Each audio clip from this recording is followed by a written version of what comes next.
Coming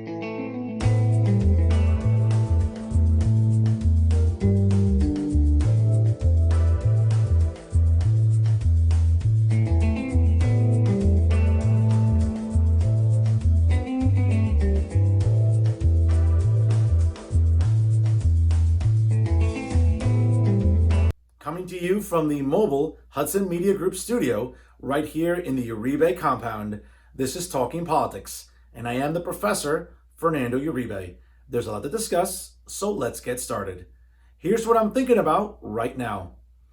Folks, Governor Murphy has indeed extended the public health emergency here in the Garden State for another 30 days. Now, let me give you some facts to sort of unpackage what's been going on lately here in the Garden State. Now, the governor announced this past week he's extending the public health emergency he declared in New Jersey over the COVID-19 pandemic by an additional 30 days. Now, the governor declared both a state of emergency and a public health emergency on March 9th, as the pandemic was starting to spread throughout New Jersey. He extended that order about a month later on April 7th. But this past week, during his daily briefing, he announced he'll be extending this one until June the 5th. Now, the executive order that was signed will indeed be placed until early June. Now, the state of emergency indeed remains in place indefinitely, but the governor said that the public health emergency could indeed expire after 30 days. He said, quote, "I want to make it absolutely clear that this action does not mean that we are seeing anything in the data which would pause our path forward, and it should not be interpreted by anybody to mean that we are going to be taking any of the restrictions currently in place." In addition, the governor went on to say, quote, "This ensures we will continue on our current war footing for the coming month. The conditions underpinning this declaration have not changed, and we are still in a public health emergency." Now, the governor was very clear during his briefing this week that it's very important for the state to continue practicing responsible social distancing, which includes staying at home as much as possible, while keeping at least a safe distance of 6 feet away from people while you're outside, and also wearing a mask is imperative. He said also, quote, "Remember, in the absence of a vaccine or even proven therapeutics for COVID-19, our only cure is indeed social distancing. And we know that the efforts of millions of you are indeed working."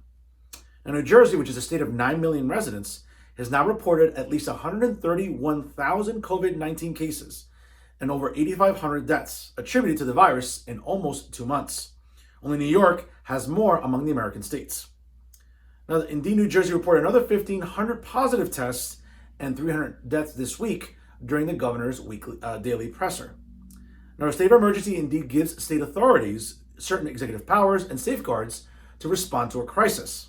It also allows the state to receive federal aid, which, as we all know right now, is still hanging in the balance because of all the bureaucracy that's going on right now between Washington and Trenton. Now, again, folks, as a reminder that a public health emergency allows the governor to take action under the Emergency Health Powers Act. Now, the order Murphy signed this past week extending it also extends all actions taken by any department of New Jersey's executive branch in response to the virus. Now, New Jersey is in its 7th week of unprecedented restrictions after the governor ordered residents to stay at home, banning gatherings and mandating non-essential businesses to remain closed in order to fight the virus.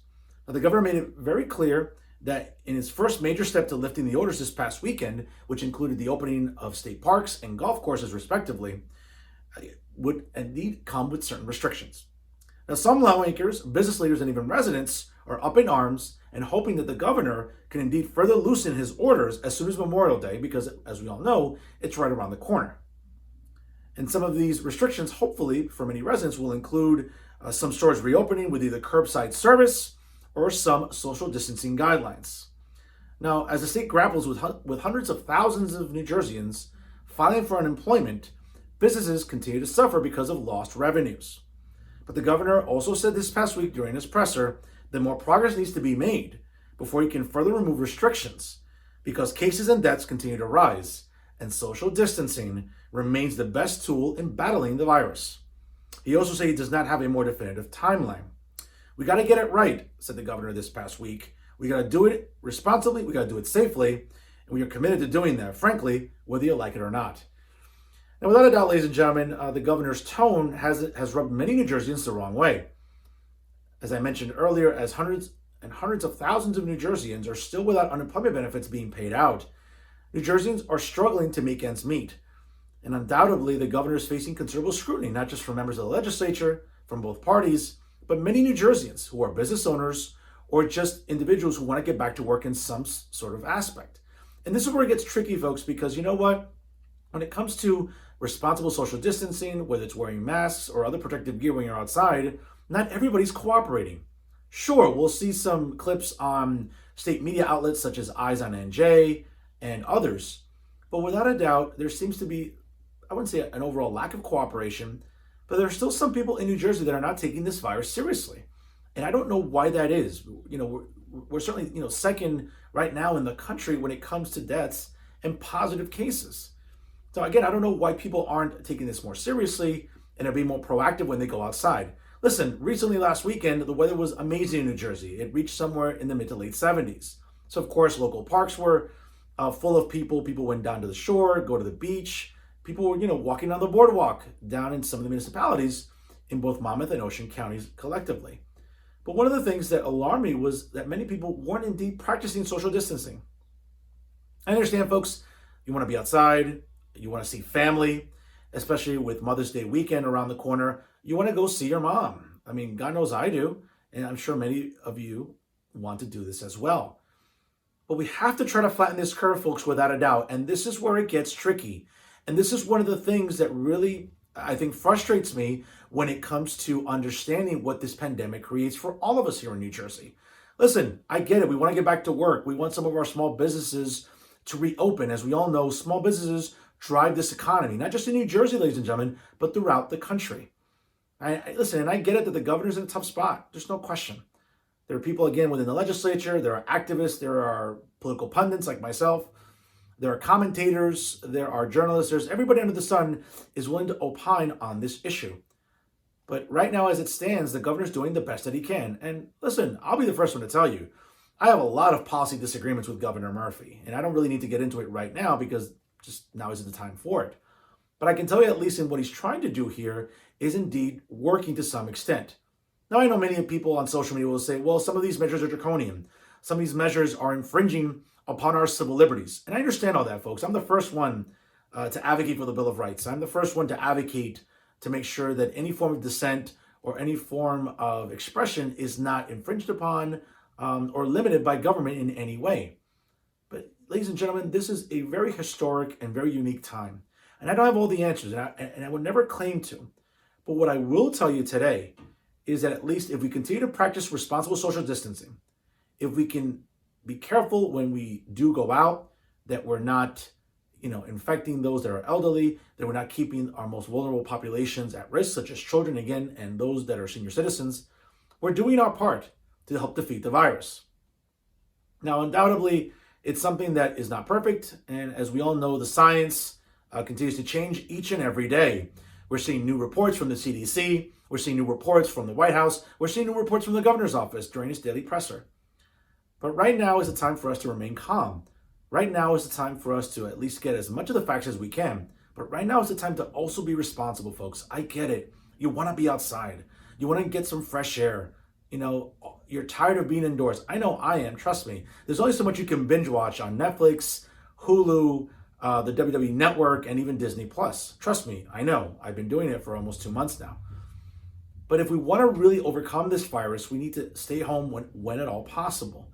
And I get it, some of us want to go back to work, and some of us want to open our businesses. And if we can try to do it in a way that perhaps encourages curbside service, and again, practicing responsible social distancing, hey, we might be able to beat this after all.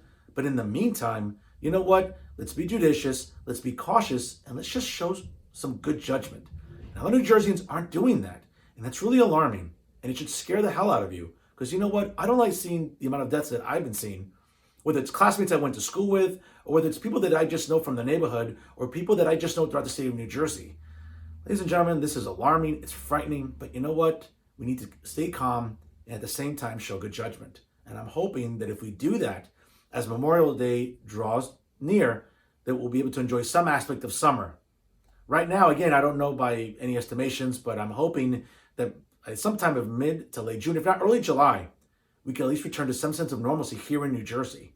I'm being optimistic, folks, but for us to be optimistic and also realistic, we also have to be proactive in being safe and again, and also taking care of each other during this pandemic. And if we do that, hopefully we'll flatten out this curve and the COVID-19 will be a distant memory much sooner than later. And that's what I'm thinking about right now.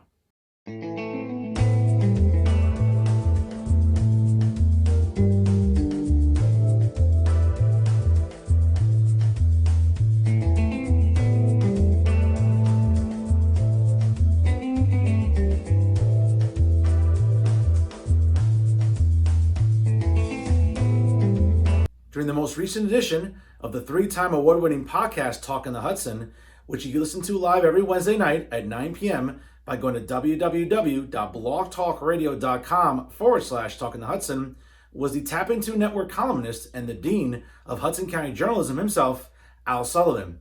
He joined me for over 90 minutes and we discussed a variety of different topics on both a local, state, and even national level.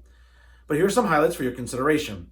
First and foremost, we start off talking about the recent appointment of a new councilman in Ward D. And of course, Yusuf Saleh has some very big shoes to fill in replacing the late Michael Youn. And without a doubt, his constituents will have a lot to say leading up to the election coming up in November. Let's hear what Al had to say about what awaits Yusuf Saleh in Ward D. But Al, it's interesting, and I know when I had John last time, we talked at length about the legacy of Michael Youn, and certainly a lot of Jersey residents are still feeling his loss. I talked about it at length on this program. What a great public servant he was. He was just like a regular, personable guy. I used to envy his bow ties because I can't tie them as well as he did. I can watch YouTube videos all day. I can watch YouTube videos for hours and hours. I can tie a regular tie perfectly. But my God, I can watch those YouTube videos and I still struggle with the bow tie. But anyway, that's another story. But a lot of residents felt the loss of Michael Youn. We know that by law, within a 30-day period, that seat someone had to be appointed to that seat to serve out the rest of the year until this November when there's an election. And we'll see if obviously other people will challenge Yusuf Saleh. But what do your sources tell you, Al, as to why Yusuf became sort of the favorite and why the city council, despite the fact that Jersey residents took to social media saying, hey, we don't think the process is transparent. We don't think, nothing against Yusuf because he's a nice guy from everybody I talked to. But a lot of residents were like, hey, we need a more transparent process. What do your sources tell you about what contributed to Yusuf ultimately being named to that seat? Well, the mayor supported Yusuf when he went for Board of Ed. The mayor trusts this person to be his vote. And in this climate, Jersey City is going to be one of is going to face really very serious issues in the future, and he needs to make sure that he has a council he can trust, and he needs a controlling voice. Had he picked the other candidate that was logically lined up, which was Sean Connor, he couldn't guarantee that yes vote. And that's nothing against Yusuf. I mean, he's a nice guy. He's intelligent. He's bright. I would love to hear what his plans are for Ward D. You will. This is not somebody that I'm putting down by saying it, but he's somebody the mayor trusts, and that's hugely important. And in the past, when they brought on replacements, Gadsden and a few others in the other wards, they wound up voting against some of the mayor's agenda. The mayor can, at this point, there's going to be a lot of critical decisions to be made over the next year, and he needs that additional vote. That's excuse me. He also needs to make sure, because there's a coalition of anti-mayor on that board right now, and particularly Lavaro, Solomon, and one of the others who. And so you don't want every vote to be 5-4. And some money matters. You need a supermajority. So he's guaranteeing that, and he's getting a bright guy.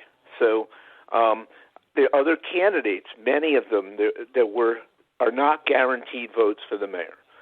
And the mayor absolutely trusts this guy. So Therefore, you're going to go with somebody you really can rely on. And I think that's the big reason for him being put in there. Without a doubt, Yusef will be under the microscope for the coming months. And unquestionably, whether it's in social media or local print media, the councilman's every single move will be held up to scrutiny, of course, because he's being viewed as an ally of Jersey City Mayor Stephen Fulop. And speaking of Mayor Fulop, during our second highlight here on the podcast, Al and I discussed a variety of different things concerning the mayor and his chances for re-election in November of 2021. Let's check out what he had to say about it. Hey, listen, he was smart. He campaigned early, fundraised early, and now he's sitting on a pretty good bankroll of money going into next year, because God knows he won't be fundraising this year because of what's going on. And I think that the mayor has to be conscious of that. But by the same token, I think that again, Al, it's way too early because we're still 7 months away from this year's presidential election. So and we'll get to that in a minute, because I definitely want to get your thoughts on that. It just seems right now, at least from sources I'm talking to, Al, that no one really seems to be interested in running for mayor next year. Nope. I mean, there might be some contested council seats. I'm sure the mayor wants to tackle Busciano if he could. I'm sure the mayor wants to tackle Sullivan's seat if he can. If he can try to win that over. But and also Lavaro's at-large seat as well. I'm sure. Lavaro, they're gonna go after Lavaro. There's bad blood there. So. Oh no, absolutely. But it just seems locally. That's a goal that he's already pretty much, and Lavaro knows it. So, I mean, there's a reason why Lavaro isn't council president anymore.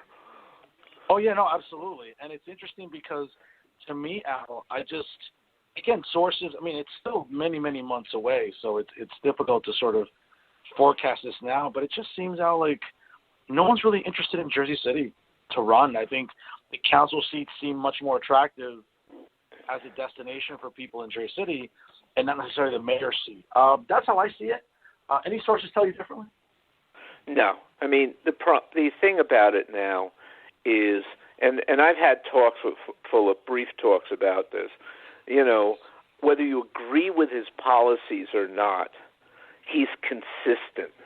And when he introduced the lockdown and he set up all of these rules, he didn't like wish-wash like the mayor of New York did, and some other leaders who were like sort of changing their opinion as he stayed, and that wins some kind of respect even when you disagree with him. And I've disagreed with him on stuff, but you can't argue that this is what he was going to do. He's going to stick to his plan and make it work.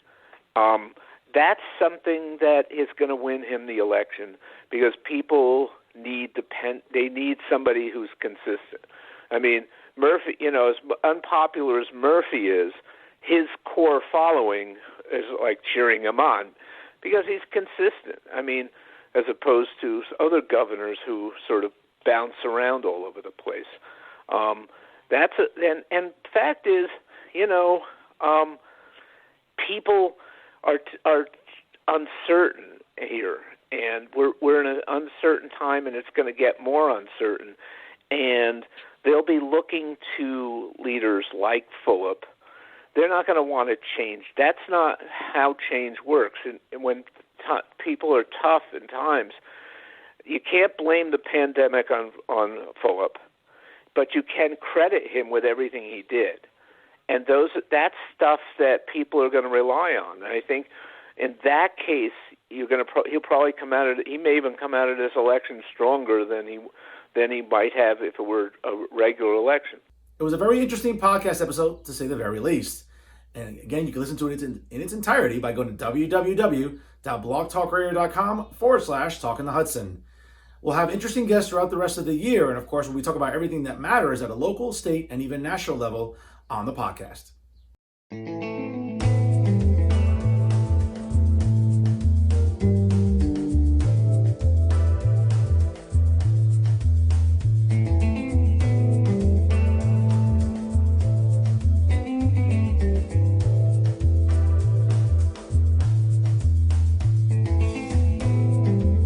And now to some local stories for your consideration.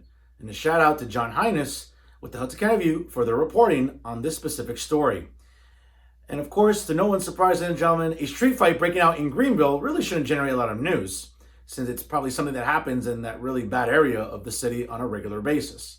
But I really don't want to focus on that, but I want to focus more on some of the outrage that's transpiring because of what occurred during this recent melee.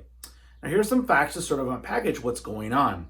Now, the use of force being exercised by Jersey police officers who broke up, quote, a large street fight is under scrutiny, with city officials indicating that the matter will indeed be investigated by the Hudson County Prosecutor's Office.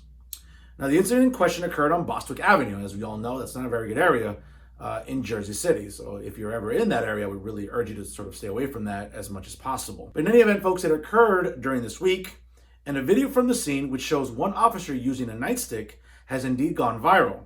Now, a longer clip can indeed be viewed on not only the Hudson County TV website, but also various other social media outlets which have posted the video in recent days.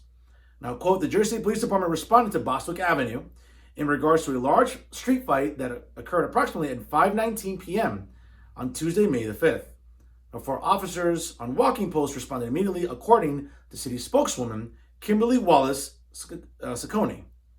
Now, upon arrival, they observed a large street fight and a riot-type atmosphere. What else is new in Greenville?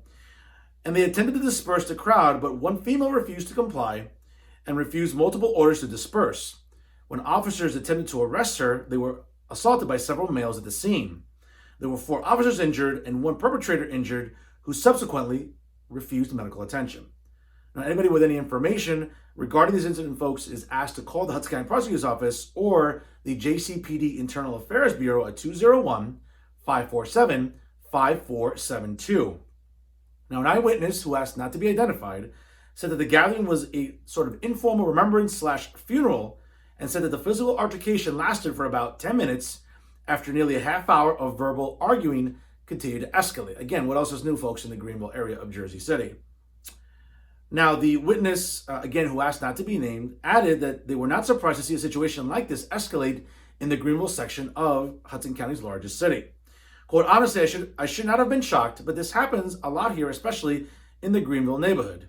Living here, you're bound to see things like this happen at least once. It was just a local dispute between residents that got out of hand, according to the eyewitness. Now, the Jersey Police Officers Benevolent Association President Carmine Disbrow did not address the specifics of the incident, but said that the law enforcement officers are facing challenges that they have never met before because of the current COVID-19 pandemic. Well, folks, let me just add something here. I mean, the idea that a street fight or a near riot broke out in Greenville shouldn't surprise anybody. It's one of the more unattractive parts of the city. And I know some of you watching this are going to get on me and are going to get a little triggered and be a little overly sensitive. But folks, we all know it's true. Again, if you live in Greenville, you shouldn't be surprised about any of the scrutiny that any political commentators or broadcast journalists like myself are going to have about Greenville. It's not a very nice place to live in. It's as simple as that. I mean, I understand the residents live there, and there are some lifelong residents that continue to reside there. It doesn't necessarily make it, immune to criticism, because we all know it's not a safe part of the city. So to say that this happens in Greenville on a regular basis, I think is an understatement. It probably happens a lot more than is reported by local news outlets. But again, I don't want to digress here. I just want to sort of get back to some facts here about the case. Now, again, Major Stephen Fulop and Public Safety Director James Shea were set to speak during this week about the incident and will be sharing more information about it in an upcoming news conference. Well, folks, again, if you've watched the video online, and I first and foremost am an avid fan of law enforcement.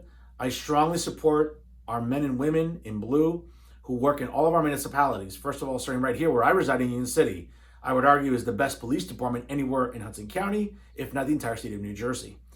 But men and women in law enforcement are indeed facing very serious challenges during this COVID-19 crisis.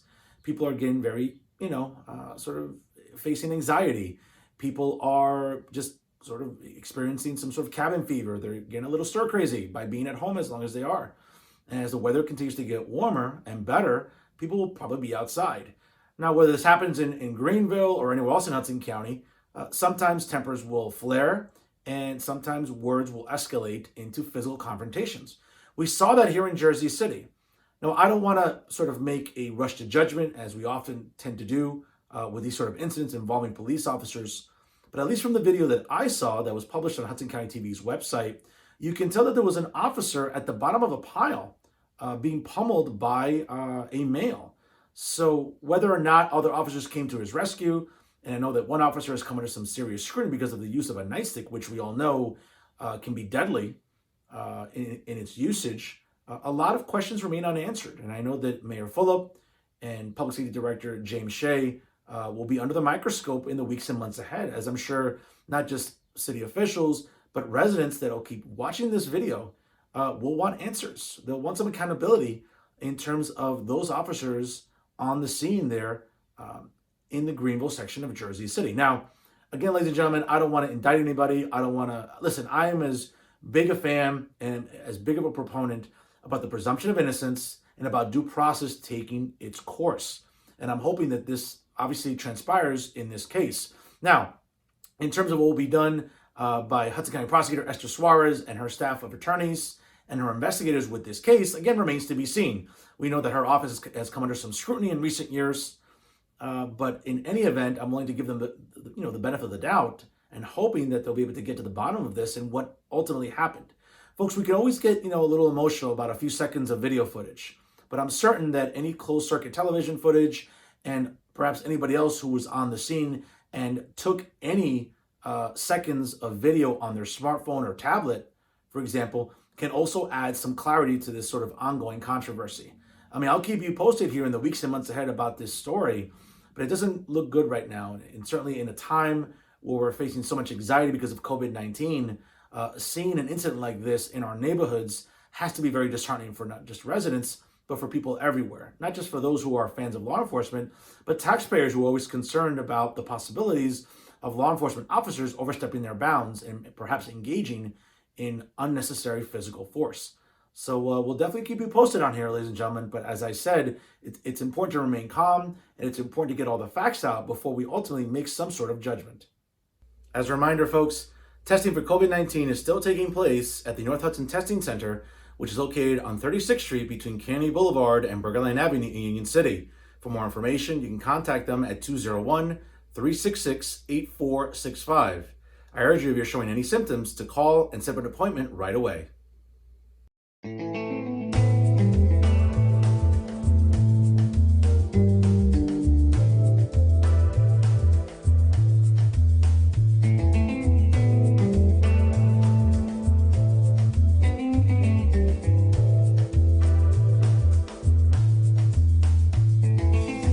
And that's our show for this week. To check out all the excellent programming brought to you by the Hudson Media Group and NJ On Air, please go to their websites, www.hmgtvshows.com, www.livestream.com/hmgtv, and www.njonair.com. Don't forget to like them both on Facebook and follow them on Instagram and Twitter. And live every Wednesday night, you can listen to the 3-time award-winning podcast, Talking the Hudson, by going to www.blogtalkradio.com/Talking the Hudson. You can listen to it from any PC, Mac, smartphone, or tablet. If it's unbiased, unfiltered, and unafraid, you know it's always talking politics right here with the Hudson Media Group. I'm Fernando Uribe. Thank you so much for watching.